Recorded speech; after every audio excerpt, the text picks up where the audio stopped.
What's good, YouTube? It's your boy, Blue Blood Sports TV, back at y'all with another one.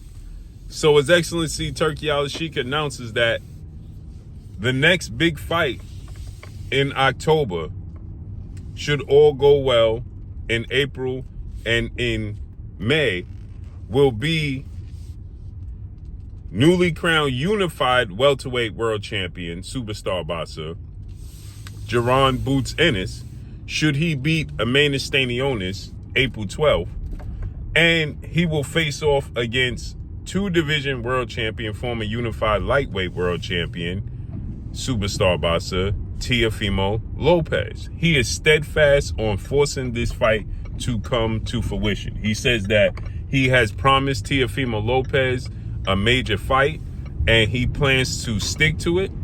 A super fight, and he believes that this is a super fight for Jaron "Bouts" Ennis as well, right? Now, Teofimo Lopez has a big fight coming up May 2nd in New York, Times Square, as he's going to face off against undefeated Arnold Barboza, which is no walk in the park, no guarantee. Actually, many people are split on who they think going to win this fight. It's truly a 50-50 fight for Teofimo Lopez. But in the biggest fights of Teofimo Lopez's career, Teofimo Lopez shows up big. He fights to the level of his competition. He's 21 wins, 1 loss, no draw, 13 wins by way of knockout, 27 years of age, 5'8" with a 68-inch arm reach, okay? Arnold Barboza is going to be his toughest test since he fought Josh Taylor. Arnold Barboza is 32 wins, no loss, no draw, 11 wins by way of knockout. But he's big, he's lengthy, he's 33 years of age, but he's 5'9" with a 72-inch arm reach, right? So just to put it in perspective, he's the same size as Errol Spence Jr., okay? And Teofimo Lopez typically struggles with big guys that can move.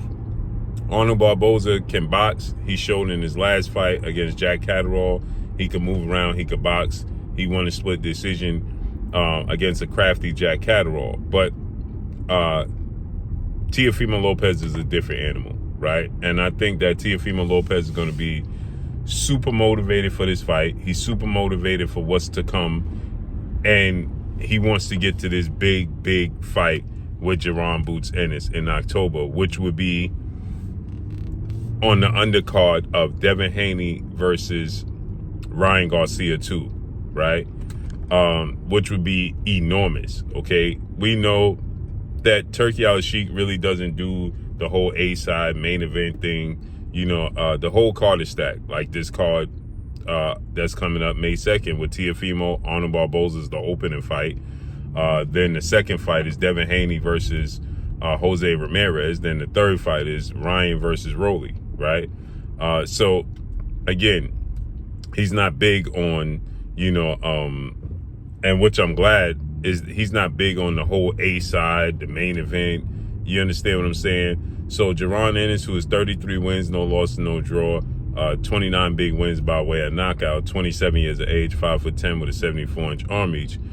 He's going to take on, in the first unification bout of his career, Ennis, who is 15 wins, no loss, no draw, 9 wins by way of knockout, 5'8" with a 68-inch arm reach. He is similar stature, identical stature, and similar style to that of Teofimo Lopez. He's not as athletic and as explosive as Teofimo Lopez, but I think their punching power is about the same. So both guys get a good gauge of what it's like to be in there with a guy bigger. And you know, in the case of Teofimo Lopez, a bigger guy, who Jaron Ennis is 5'10" with a 74-inch arm reach, athletic and explosive, and Ennis is the exact same size as Teofimo Lopez, right? I expect both to win, and I think that the Teofimo Lopez Barboza fight is going to be tougher than Jaron Ennis fight with Ennis. But Jaron Ennis fight with Ennis is going to be tricky because Jaron Ennis has struggled with that style for whatever reason. But for the first time in his career, he's not going to be in a fight where because he represents the IBF title, right? So for the first time in his career as a champion at this level, he's not going to have that 10-pound rehydration clause. That's going to be major for Jaron "Bouts" Ennis. That's major, right? So he's not going to have to worry about that because this is a unification bout. So the WBA title and the IBF titles on the line, which means it nullifies the 10-pound rehydration clause the IBF enforces. So His Excellency Turki Al-Sheikh is steadfast on making this fight. He wants to make Jaron bouts Ennis in the biggest possible commercial fights, okay? And Teofimo Lopez represents that. Now, obviously, Jaron Ennis is going to have pushback. Reason being is because he wants to be undisputed at 147, which he still can do after he beats Teofimo Lopez. He can actually fight 3 times this year, right? Look to fight Teofimo Lopez. You beat Teofimo Lopez, okay,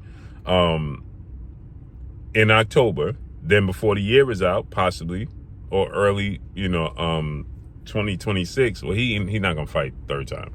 If he fight in October, he's not going to fight in December. But a fight with Brian Norman Jr., who has a fight coming up with Derek Quayos, March 29th. I expect him to win that fight. He's the WBO champion, undefeated. They was trying to make the fight with him in a unification bout instead of him fighting Karen Chugajin in a rematch. Okay, so Brian Norman's 26 wins, no loss, no draw, 20 wins by way of knockout, 24 years of age, 5'8", with a 72-inch arm reach. I expect him to win his fight. And or the obvious fight that he's been trying to cement and secure is a fight with Mario Barrios, who is the WBC welterweight world champion with 29 wins, 2 losses, 1 draw, 18 wins by way of knockout, 6 feet tall with a 71-inch arm reach. He had a hard-fought, tough fight in November against Abel Ramos that ended in a split draw. And he's probably going to look to run that back with Abel Ramos to just rectify that, right? Because he was a huge favorite in going into that fight, and he didn't, satisfy that. So I can definitely see, him try to run that back with Abel Ramos. So if he does, I can see Brian Norman pushing for the bouts Ennis fight. Bouts Ennis wants that unification bout. I can see that. But the big money is going to be Turki Al-Sheikh is going to put the big money behind Jaron Ennis, Teofimo Lopez. That's where he's going to put his money. And if Jaron Ennis, Brian Norman is young. So you can make the Brian Norman fight after the Teofimo Lopez fight. Your status and you beat Teofimo Lopez, Jaron Ennis' status goes up.